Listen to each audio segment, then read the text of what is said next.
Bishot Marav Rabotai, après un mois et demi de fête,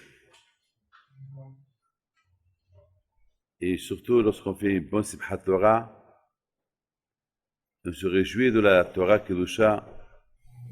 Chacun de nos Rabotai pose une question, il se pose une question. Un petit bilan après un mois et demi. Ce matin, en venant dans le TGV, je pensais, tout a commencé lorsqu'on est parti en Ukraine, pèleriner les tzadikim. Fatigué, on va à Essaouira, pèlerinage de Rabbi Haim Pito. Fatigué, il y avait une grande conférence. Et après, Rosh Hashanah, et après, Kippour, et après, Sukkot, et après, Hoshana Rabbah, Simchat Torah, tous ces fêtes-là. Point final, bilan. Le bilan. C'est quoi le bilan? Est-ce que c'est un bilan positif ou un bilan négatif? Qu'est-ce que chacun il a pris sur lui après un bon moment de... A priori, il y a Hakadosh Baruch Hu en premier. Lui déjà, il nous dit, il m'est difficile pour moi de se séparer de vous. Voilà. Déjà, Hakadosh Baruch Hu nous a donné une fête qui s'appelle Atzeret, une fête qui n'a aucun rapport avec toutes les fêtes. Elle s'appelle Atzeret. Atzeret, Hakam me dit, c'est quoi Atzeret? Atzro lefana yom echad. Ajoutez-moi un jour. Restez un jour avec moi. Atzeret. Atzro. Atzro lefana yom echad. Hakadosh Baruch Hu, il n'a pas demandé Atzro lefana yomaim, ou Shusha yamim, 2 jours, 3 jours, 4 jours. Et Hakadosh Baruch Hu nous aurait demandé même 6 jours, on l'aurait fait.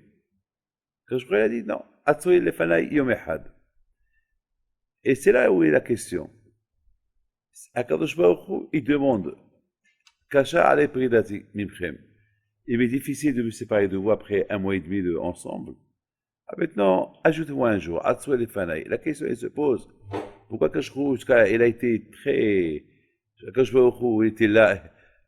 Il nous a donné 7 jours à Pessah, il nous a donné 7 jours à Sukkot, il nous a donné 2 jours à Rosh Hashanah, il nous a donné presque un mois entier de fête, plus le mois d'Elul, Yamim Noraim. Le mois qui précède le jugement, c'est un mois dur. Et là, il nous demande un jour. C'est pas un jour. Presque, il nous donne, chaque Shabbat, il nous demande un Shabbat. Il nous a jamais demandé, je vous en prie, donnez-moi un Shabbat. Faites Shabbat, il nous dit. Et là, quand je vais au Chou, on dirait qu'il nous supplie, je vous en prie, ajoutez-moi un jour. Atzou les fanaï, ajoutez-moi un jour. On dirait que je prie, nous supplie. Et Rabotai, de là, j'ai appris une chose extraordinaire. Il faut beaucoup réfléchir de tout ce que la Torah, elle dit. Kadosh Baruch Hu, c'est pas, comme il dit Zohar Kadosh, que toutes les choses qui viennent de Kadosh Baruch Hu, c'est des etzot, c'est des conseils que Kadosh Baruch Hu nous donne. En 2 mots, un roi, il donne des ordres. Un roi, il ne sait pas, il ne demande pas qu'on lui donne qu'il nous donne des explications. Un roi, c'est un roi. Un roi, il y a un protocole. Un roi, c'est des ordres qui sortent de sa bouche. Là, quand je vais au Khou, tout le temps, faites ça, vaïtsav, faites, Shabbat, faites ceci. Et là, quand je vais au Khou, on dirait qu'il nous supplie.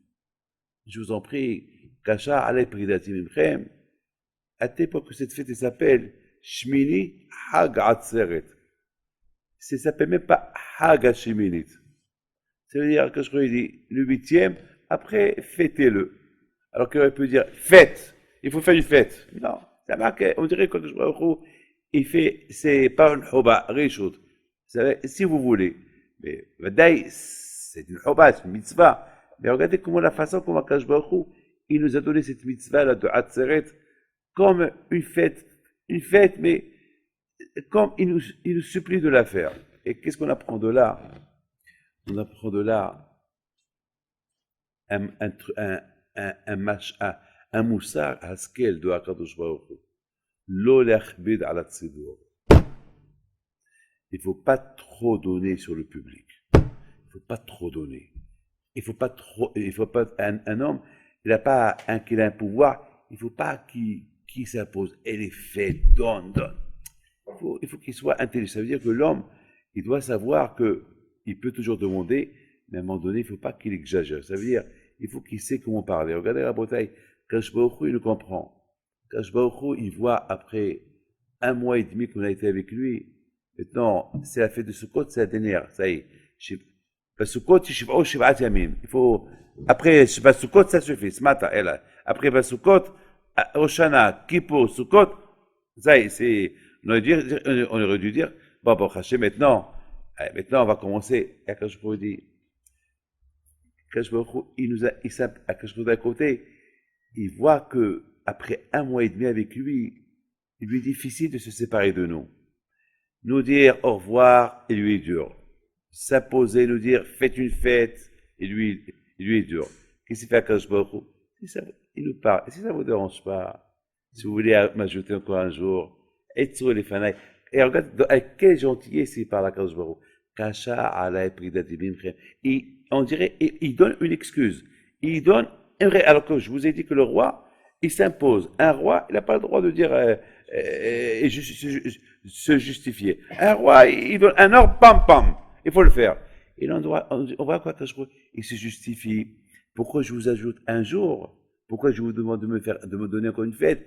Parce qu'il m'est dur de me séparer de vous. Ah, d'accord. Alors, on sera beauté, on voit comment Kashboru se comporte avec nous. Combien l'homme, voilà la bouteille, voilà comment on commence l'année. Voilà la bouteille, comment Kashboru a voulu qu'on commence l'année. Il y a beaucoup de façons comment un homme, il tourne sa page. Il y a un homme à bouteille, comment un homme à bouteille, il commence sa vie conjugale. Lorsqu'un homme, il se marie, voilà, il se marie, il était célibataire hier, aujourd'hui il se marie. Voilà, il y avait la choupa, il y avait le mariage. Alors, comment il commence le lendemain avec sa femme? Ben, c'est pas parce qu'il a acheté hier sa femme, maintenant ça devient son kinyan. Ben, il va lui dire, il va commencer à s'imposer. Fais-moi, et donne-moi, et donne-moi, et donne-moi. Ça va pas marcher. Il faut qu'il commence avec elle gentiment. Et même, à savoir, même, lorsqu'il demande quelque chose à sa femme, qu'il demande une explication pourquoi il demande ça à sa femme. Et c'est comme ça que le mariage réussit. La soukha, c'est le mariage. La soukha, c'est le symbole de la soukha. Souvent, on dit à Rabotaï que le peuple juif est né à Pessah, il a fait sa bar mitzvah à Shavuot, et il s'est marié avec sa choupa à Soukha. Et après un mariage, qu'est-ce qu'il y a? Des enfants. Eh ben, c'est la Torah. La Torah, c'est les fruits c'est qu'on connaît des ben Torah, les bnei Torah. C'est quoi les bnei Torah? C'est les enfants. Tout celui qui étudie la Torah, on l'appelle, tu es le fils de la Torah. Donc, c'est ça le fruit à Rabotaï. Donc, quelque part à Rabotaï, c'est ça qu'un homme, il doit savoir. Ça veut dire que après Sukkot, et après Simchat Torah, il faut savoir maintenant comment commencer sa vie. Une vie qui doit être une vie bien, une vie qui doit être extraordinaire. Rabotaï, simplement, je vous pose une petite question. Vous avez passé, Baruch Hashem, tous des bonnes fêtes, j'espère. C'est quoi maintenant votre réaction? Maintenant, voilà, ça, mettons, quelque part, on se sent un peu vide. On est un peu vide. C'est comme une bouteille pleine et qu'elle se vide. Avant, on avait toujours une excuse. Bon, c'est les slichot chaque matin. Après, on se prépare au Rosh Hashanah. Après Rosh Hashanah, il y a toujours une autre Kippour. Il y a l'émotion de Kippour et passe, bon, dans le Sissukot, et les Lulav, Araba, Hadas, Etrog. Après, on a les émotions de Rosh Hashanah Araba. Après, c'est Simchat Torah. Et maintenant, ça y est. Maintenant, il n'y a plus rien. Alors, c'est quoi? Qu'est-ce qu'il y a? Vous savez, c'est grave. C'est comme quelqu'un qui vit dans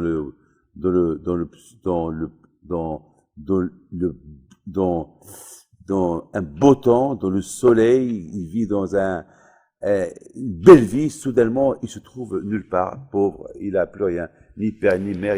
Il se sent isolé. Il se sent seul.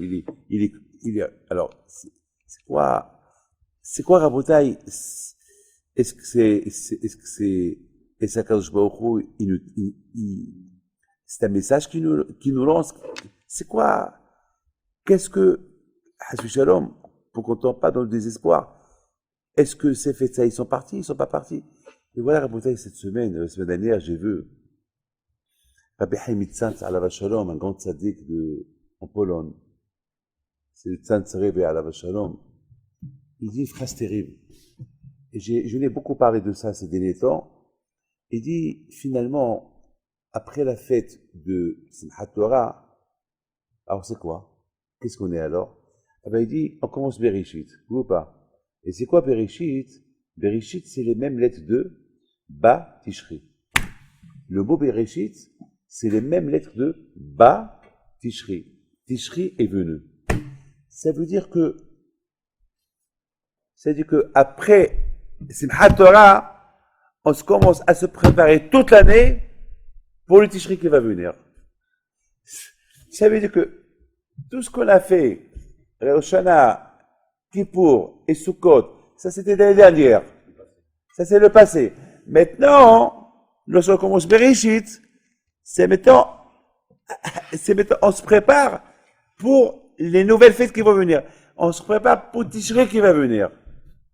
C'est-à-dire que finalement, que ces forces maintenant qu'on a obtenues pendant ces fêtes-là, eh ben c'est avec cette force-là qu'on va commencer à se préparer pour toute l'année pour les fêtes à venir. Atsoum. C'est Atsoum. C'est-à-dire, Rabotai, que le contraire, il n'y a pas de vide. Le contraire, on a fait le plein. On a fait le plein.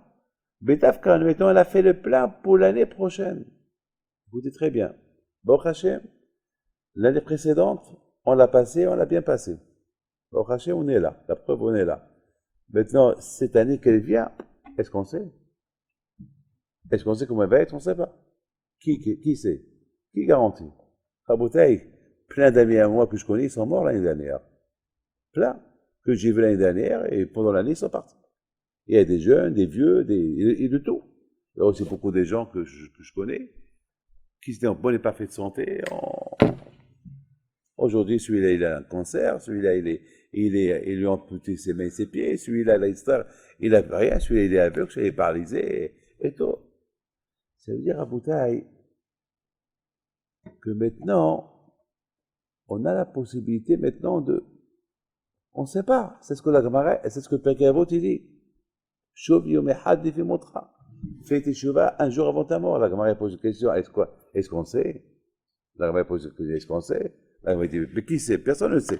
La Gemara dit, mais justement, puisque tu ne sais pas, c'est toujours atami be'atzmach adumot. Fais attention. Justement, parce que tu ne sais pas, fais attention, parce que tu ne peux pas savoir que.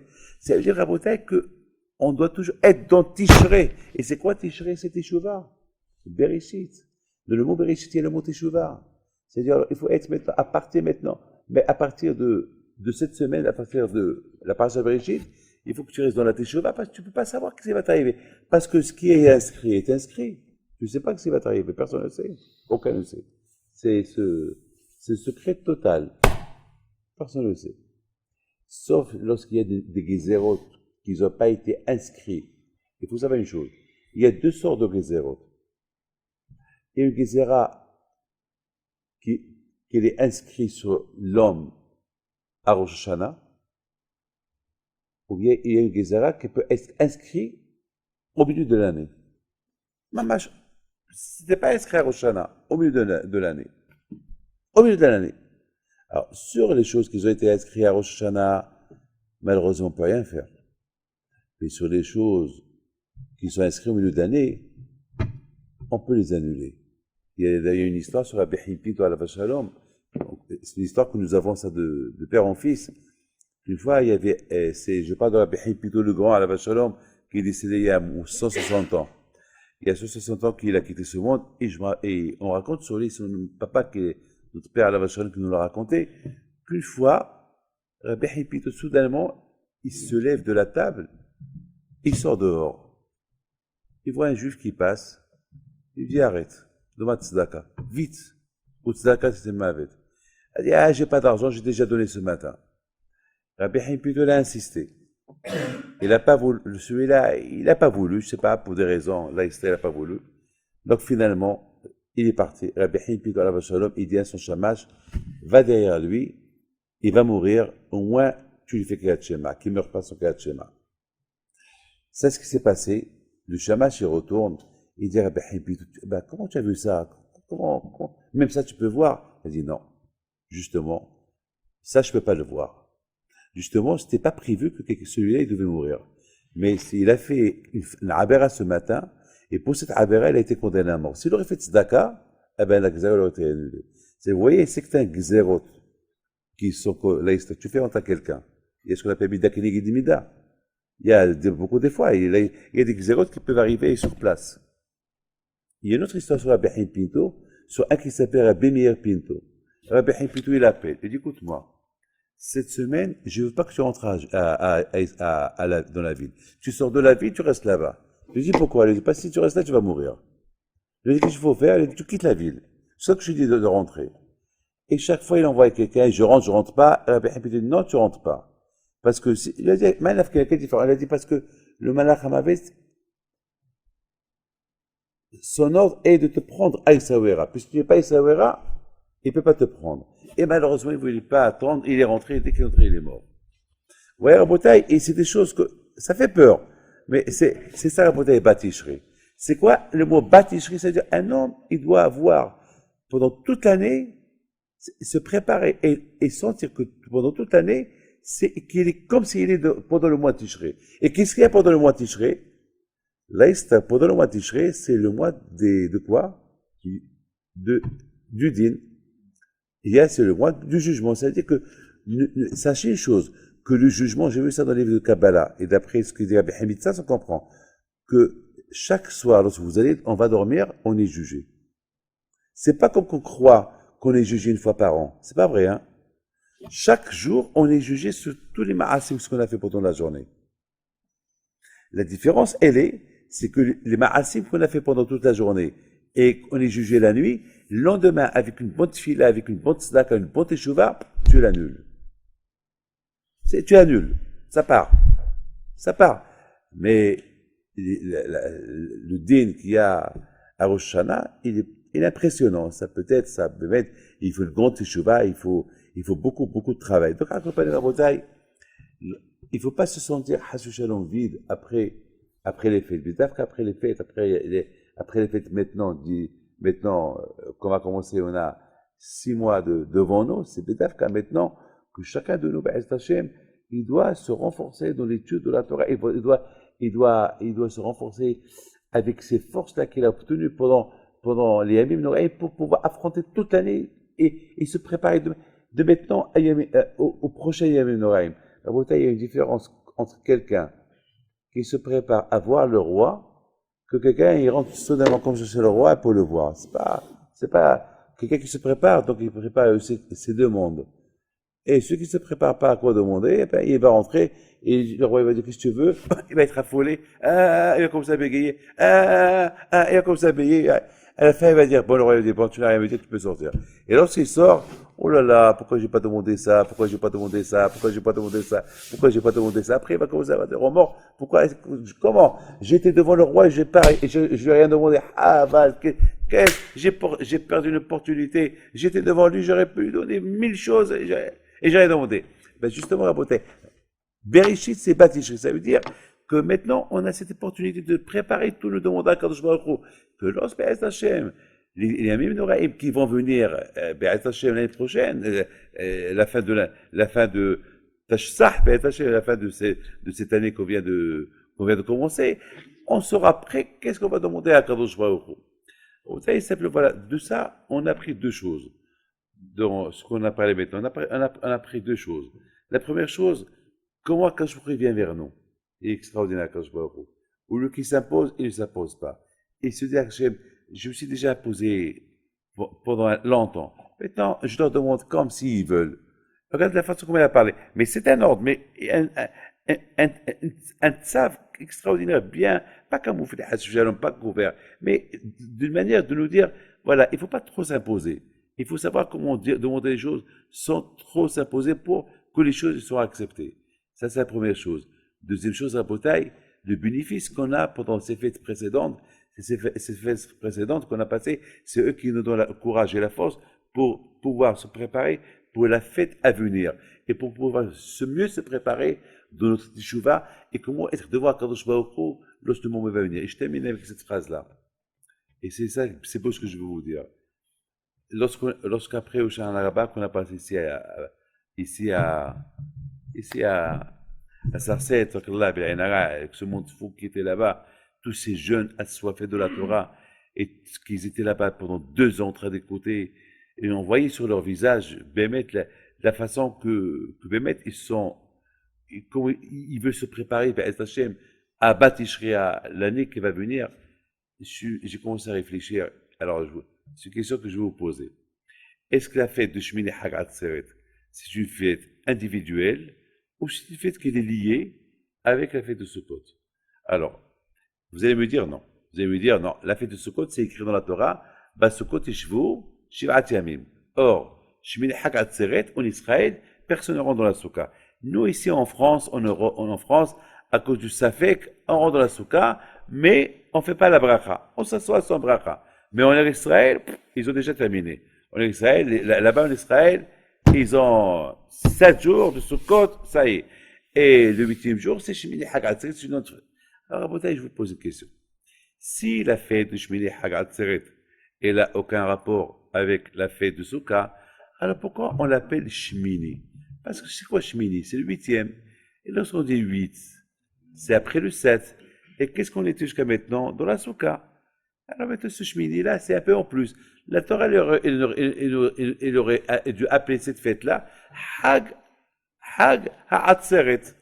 C'est tout. Au lieu qu'on l'appelle Shmini Hag HaAtzeret. C'est quoi Hag HaAtzeret? Ça veut dire, chacun nous dit, Atzo Lefanaim, je vous en prie, c'est dur pour moi de me séparer de vous. Restez avec moi encore un jour. Donc on aurait dû l'appeler Hag, la fête du Atzeret. La fête c'est une fête. Le roi me dit de rester avec lui un jour. C'est une fête. Et quel roi? C'est Hachem. C'est super.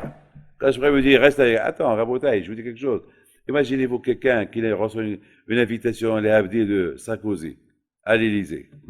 Ah, il va le dire à tout le monde, il va être heureux, il va se préparer, il va faire un costume. Ah, quelle joie, je vais manger avec le président. Imaginez-vous qu'on lui dit, tu vas manger avec tous les chefs d'État du monde, les rois, Alors là, et en plus, tout ce qu'il veut, il peut demander. En plus, il peut leur demander à tous ces chefs d'État, tout ce qu'il veut, il peut demander.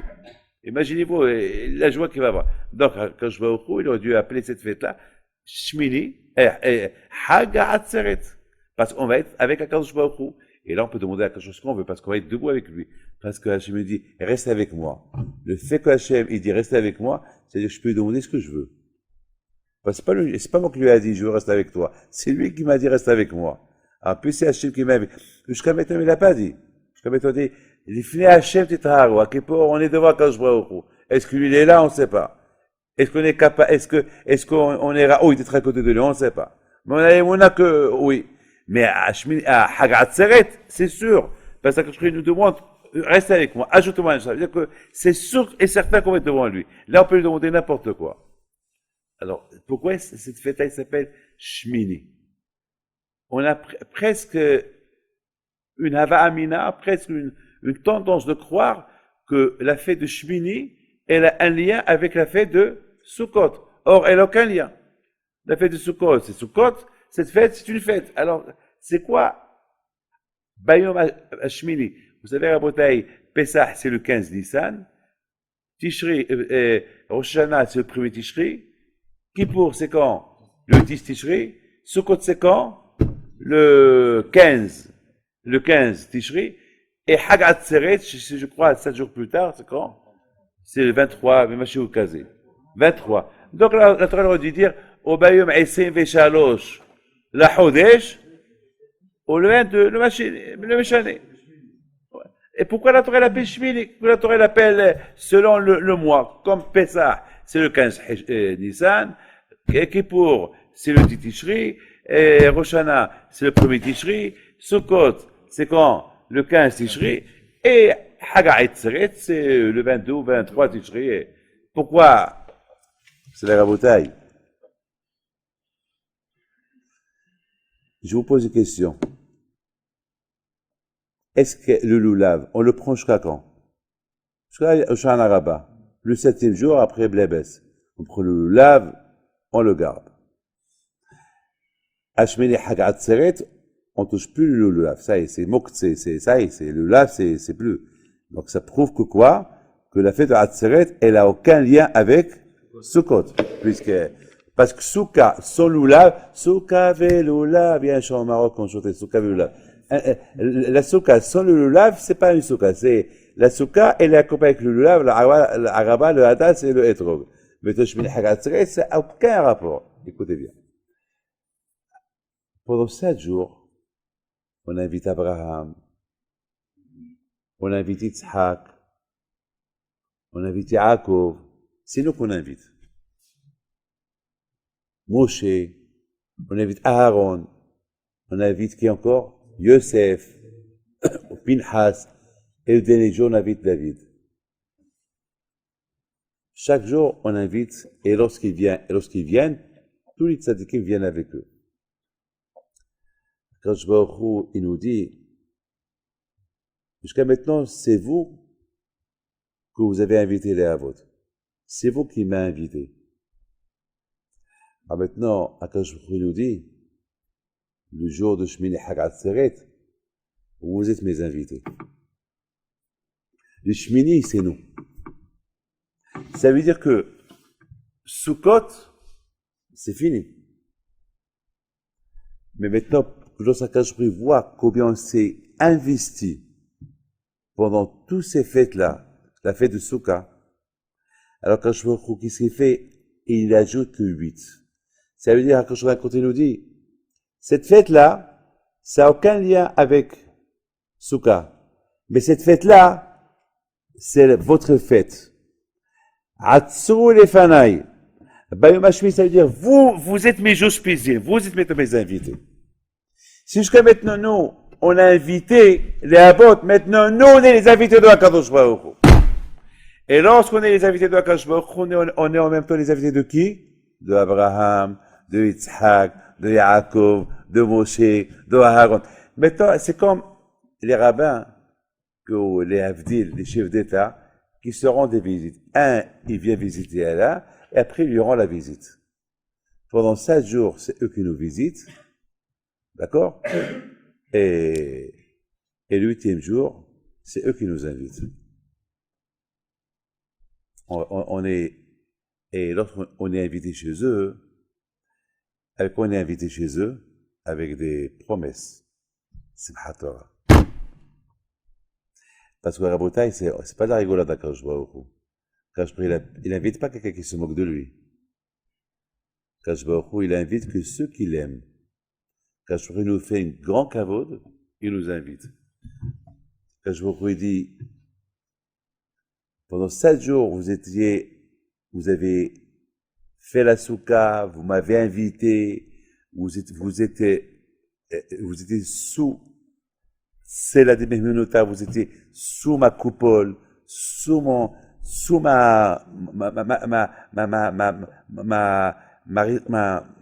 guide, sous mon domaine, sous ma protection. Vous avez invité les Havot, vous avez été super. Quand je veux, il nous rend la monnaie. Il dit maintenant, vous êtes mes invités. Atsu et les fans, restez, venez chez moi maintenant. Venez maintenant chez moi. Maintenant, moi, je vous invite. Jusqu'à maintenant, c'est nous qu'on les a invités. Maintenant, nous, on est les invités de Akadosh Baruch Hu.